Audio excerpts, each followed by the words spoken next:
Would you please be so kind as to pass a message from President Zelensky to Trump? Dear Donald, I hope you are doing well. I recall our recent phone call. It was really good. All of us in Ukraine want to end this war with a just peace. And we know that without America, this is impossible to achieve. My Zelensky needs work. That's why we have to strive to understand each other and remain in close contact. Days ago, we requested a meeting with you and really want to hear your thoughts directly and firsthand. You know, I always speak with great respect about everything connected to you, and that is how it should be. I can be in New York on Friday. That's just French. I'm just being French now. I can be in New York on Friday, which would be a good time to meet. Dude, what the Yo, he looks horny, bro. He looks like he's trying to my man is down bad. Right here, I have a snippet from my favorite Eminem song. It is about how you and I are lovers in a unique predicament. We shall meet up at the UN meeting.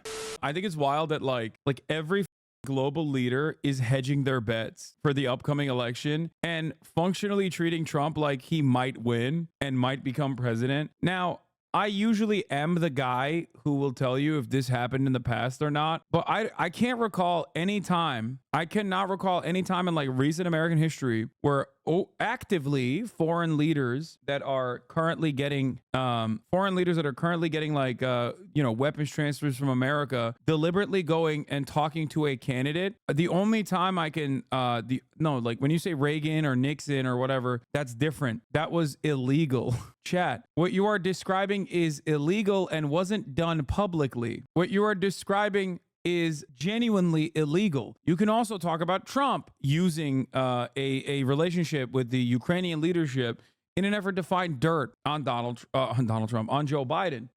That was also illegal and got him impeached. So I think maybe I'm wrong, but I do not recall any instance where there's like an election coming up and like foreign governments and their leaders are actively talking to the guy who's running against the incumbent. Like, did this shit happen? Like, did they go to Mitt Romney? You know what I mean? In 2012? Like, I can't recall a time where like, imagine motherfucker being like, hey, Mitt Romney, like, I think you can be a better president.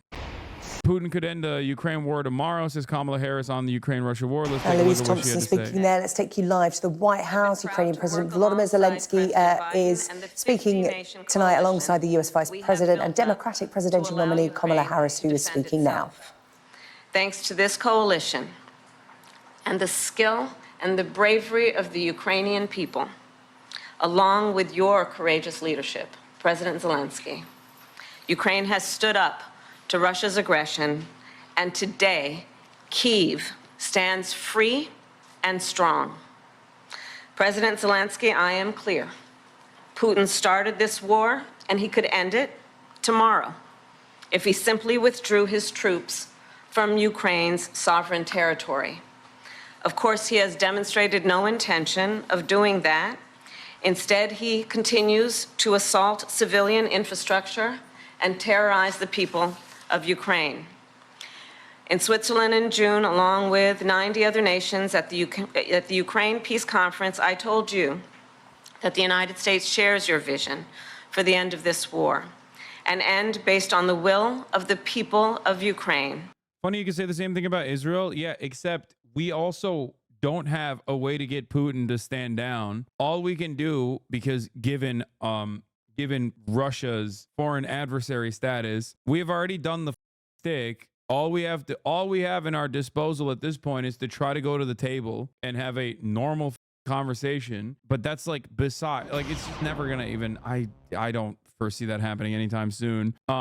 But with Israel, we are supplying Israel with the weapons. Like, can you imagine a world we were supplying Russia with the weapons and then we kept saying like, Russia, please stop. Russia, please stop. Everyone would be like, what the fuck are you saying? Russia, please stop. Stop giving them weapons, dumbass. The fuck do you mean, Russia, please stop? So we do have we do have the actual power to put a stop to the Israeli genocide, but that would require us to do the normal thing, the reasonable thing, which is to, you know, stop giving Israel unlimited amounts of weapons. In terms of like what they're doing, I mean, in terms of like their shitty instincts here, this is a great example of this. Alex Soros linked up with Tim Walz in New York City. And besides like the obviously like George Soros conspiracies, Alex Soros, George Soros' son, obviously is a massive Democratic Party mega donor. Why the fuck is Tim Walz linking up with a massive Democratic Party mega donor? Like, why are you openly hugging and kissing your donors? Like, what the fuck's wrong with you? Jeet here says, 100% agree. I'd add that it's very strange that Harris and Walz are spending the home stretch of a close election hugging the donor class so tightly. I just don't understand it. Just like I don't understand why she's talking about like cryptocurrencies or whatever. They're like getting their marks from Donald Trump. They literally seemingly are just hearing whatever the Donald Trump says and then repeating it. And it doesn't make any sense whatsoever. It's weird because all of the best instincts of like the Democratic Party are just cast aside. All the goodwill that they got, all the progressive momentum that they got by swapping out, responding to public pressure that align with donor pressure on the Biden swap out, and then picking Tim Walz as their running mate. They have basically just spent every waking moment since then doing everything in their power to be like, no, this is the establishment Democrats. Like, we are right wing. We are so right. We are the most right wing. We want a lethal military. We want to do border patrol. It doesn't make any sense to me. They've also packed up Tim Walz. No motion from Tim. Tim is cast aside, even though he was a phenomenal asset to the campaign from an electoral calculus point of view. And they're learning all the fucking wrong lessons if they even care about it at all. I don't even think that they give a shit specifically about like winning or losing. I think they're just like on autopilot, and like I don't think there's an electoral calculation here at all. I think they're just like, we're gonna win this no matter what, regardless. So even if we make it close, it doesn't fucking matter.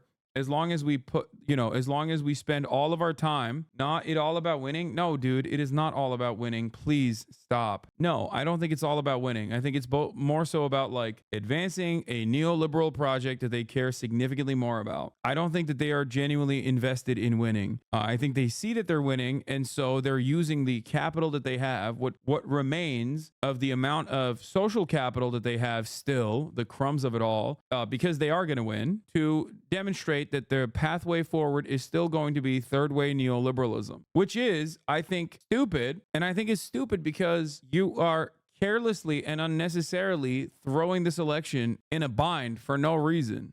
You know, winning, we can go farther right. Losing, we need to go farther right to win. Yeah. And the UN Charter. And that we must work with the international community to secure a just and lasting peace. And I told world leaders there, nothing about the end of this war can be decided without Ukraine.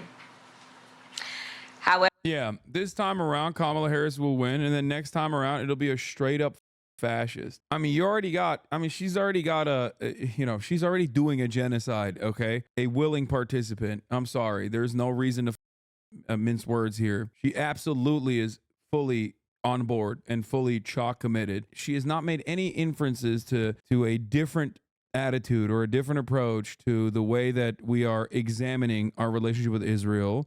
People try to read the tea leaves, but she very clearly keeps saying like, no, Israel has a right to defend itself. We're going to have the strong dick military. I don't give a shit. And that's it. However, in candor, I share with you, Mr. President, there are some in my country who would instead force Ukraine to give up large parts of its sovereign territory, who would demand that Ukraine accept neutrality and would require Ukraine to forego security relationships with other nations. These proposals are the same of those of Putin. And let us be clear, they are not proposals for peace. Instead, they are proposals for surrender, which is dangerous and unacceptable.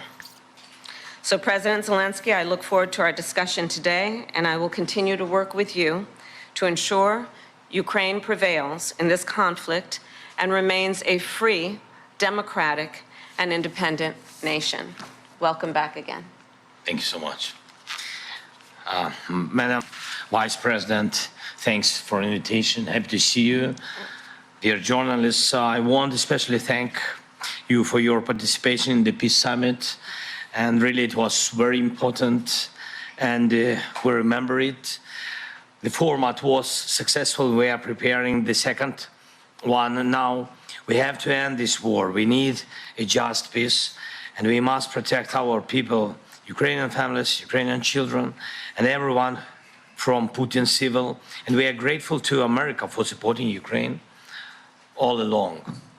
And we'll have an important meeting today, right after I'd talked to President Biden about the plan of victory, and I will share some details of the plan with Vice President Harris. It's crucial for us to be fully understandable and to work in a full coordination with the United States. And this morning I talked also to the congressmen, both chambers, both parties, and I'm thankful for the bipartisan support. We believe this war can be won and just peace can be closer only with Do you think Ukraine is finally making the war too costly for Russia? No, I don't. with the United States. Madam Vice President, Yes, my accent wasn't bad. It was a little too French, though. this is our, you said, seventh meeting? Seventh. Yes, and not last. And the sword meeting. Zelensky is not interested in ending the war. Dog, what are you talking about? Zelensky is not a autonomous actor. Zelensky is not an actor with autonomy in this process. It is America that is the primary actor in this process. As far as I remember, the sword meeting this year. Yes. Thank you. And I want to inform you about the latest developments on the battlefield, of course, and about Ukraine's actions in the Kursk region. Dude, Russia is getting its back blown out. What do you mean? Wait, what? Dude, look, fuck Vladimir Putin. But if you're like looking at the situation in front of you and going, oh, Ukraine is doing a fantastic job of like purging its ranks of the Russian forces, purging its territorial boundaries of the Russian forces, you haven't looked at a map in like 3 years, I think. What the are you talking about? Like, Russia has annexed eastern Ukrainian territories all the way to the Dnieper River and has maintained those positions and have also fortified said positions. Like, refresh your maps, chatter. Unless you literally think that like the push from Ukrainian forces into Russian territory was like a tremendous fucking win for Ukraine. Meanwhile, not only as far as I understand that Ukrainian offensive was neutralized, but also beyond that, in that process, because of the already strained resources of Ukraine, in that process, Russia was able to make territorial gains inside of Ukraine. It's horrifying. I keep up with the war and it's looking pretty bad for them. Also, free Palestine. I mean, free Palestine. It is looking bad for Russia in terms of like the amount of humans that they're just throwing into a grinder. But I don't think it's like, I wouldn't say that Russia is getting its back blown out when Ukraine is running out of human beings to operate the weapons that we're giving them. This map puts everything into perspective for how bad Ukraine is off. These motherfuckers are building a goddamn land bridge to Transnistria at this point. Yeah, but Russia can't get half as far as they hope to. Yes, you're not wrong.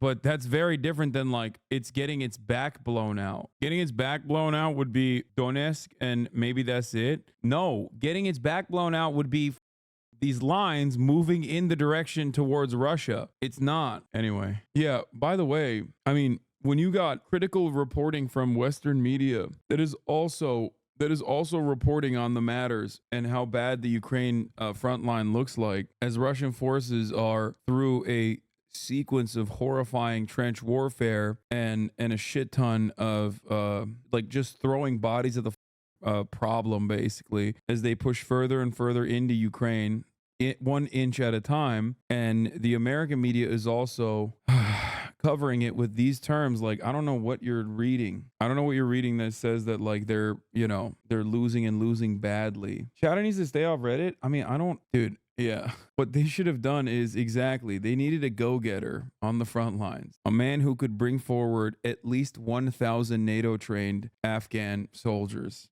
with fake paperwork. That is what Ukraine needed, and America cut his life short. They need to deploy Ryan Ruth. Is YouTube clickbait videos that claim Russia is losing big every day? I mean, I don't know. I haven't been paying super close attention, but in terms of what Ukraine needs at this stage, what Ukraine is asking for over and over again is the capacity to strike Russian targets inside of Russian soil with long-range ballistic missiles that they've gotten from the United States. America has not given them that clearance to do so, but also giving them that clearance to do so is I don't know. I don't know if that's going to like genuinely change the trajectory of the war. All conflicts end with treaties. I've been saying this since day one. And the quicker you arrive at that position, when you have more leverage, the better. And as time goes by, as the Ukrainian forces wither away as a direct consequence of a lack of manpower, regardless of how many weapons you're giving to Ukraine, or even allowing them to have like long-range targeting capabilities be deployed inside of Russian territory, I am not so convinced that this will genuinely change the outcome or the trajectory of Russia's invasion. Region on what has been achieved and the ambitions ahead. Today we have a new strong support package, as you said, and we have common view on the things that need to be done. We have to keep pressure on Russia to stop the war and to make... One thing that was, I think, even more instructive than Lindsey Graham and Elizabeth Warren demonstrating the bipartisan nature of and the genuine material interest in our unlimited support for Ukraine that was actually totally fake and not interested in like Ukrainian emancipation, but simply funding our military industrial complex. Beyond that statement that they both agreed to and repeated, that with 5% of our military budget that we have given to Ukraine, we are, one, offloading all of our refurbished and older weapons. Two, we are able to, create new weapons and more artillery. It's actually great for the American economy. It's a real booster. That's why he went to the Scranton artillery shell facility the other day, which is a really, really, really, and I cannot stress this enough, really dangerous prospect for the American future, especially as we are a dying empire. We are going to swing violently and wildly in every direction, it seems, and claiming that with just 5% of our military budget, without a single American active duty service member dying, we've been able to wither away 50% of our foreign adversaries' military, right? That's fantastic from the eyes of the cold, bloodless calculation from our politicians who don't care about anything really. Having said that, however, I think one of the more informative moments was when Russia was escalating the threat of a nuclear strike. This was early on, where they said they are moving mobile nuclear missile launchers into, I think it was like Belarus or something. And this was a genuinely panic moment, like a genuine panic moment, big red flag in Trump's universe, the N-word, right? And I recall clearly at the time, very vivid moment when you had military analysts that went on CNN and basically undermined the severity of nuclear conflict by stating if Russia deploys a nuke, it'll just be a tactical nuke. It'll be a baby nuke, and it will only hit Ukraine. That was one of the most terrifying things I had ever heard a military analyst say, because in my mind, that was basically softening American sentiment towards nuking an entire part of Ukraine potentially. The fact that they were just talking about that as though it was not that big of a deal was legitimately terrifying. And it, in my opinion, showed America's lack of interest in the humanity of Ukrainians in this process. What is this? And goods are still flowing into Russia in vast quantities despite sanctions, of how the economic war waged by the G7 is failing. What is this? Ed Conway. Of how eyewitness sanctions rules broken in plain sight. Here's the story of a chart. Here's the chart in question. It shows UK car exports to Russia. When Russia invaded Ukraine, the UK, and for that matter, most of the G7 imposed sanctions on Russia. So exports of cars to Russia stopped. End of story, right? Wrong, because now look at what happened to the exports. Yeah. I mean, yeah, of course. Russia has never stopped receiving goods from 7 nations because they just get it from a middleman. They get it from Azerbaijan, Georgia, and Kazakhstan. Same with everything else. Most economists and sanctions experts presume cars aren't actually ending up in Azerbaijan or Georgia. They get shuffled around the Caucasus before being funneled into Russia via the back door. That's critical because the lack of data trail connecting the cars to Russia allows the UK motor industry to insist is not happening, that most of those cars do not indeed end up in Azerbaijan. Bro, how do you think Ramazan Kadyrov literally gets to ride around in a Cybertruck. Like, what do you think that is? That's a flex. That's to be like, look, see, I have a Cybertruck. And apparently Elon Musk figured out which Cybertruck it was and maybe shut it off. Obviously, there is no real tactical purpose of posturing around in battlefield with a goddamn Cybertruck with a weapon attached to the back of it. The problem there is that it's not for real tactical use at all. That is a way to say we have the means. And Elon Musk said that he actually was able to shut it down, if I'm not mistaken. But the next day there was another Cybertruck and he was driving around with it again to say we have multiple. There is no tactical advantage whatsoever to a Cybertruck. It's a tactical disadvantage, chat. No shit, there's no tactical advantage to a Cybertruck.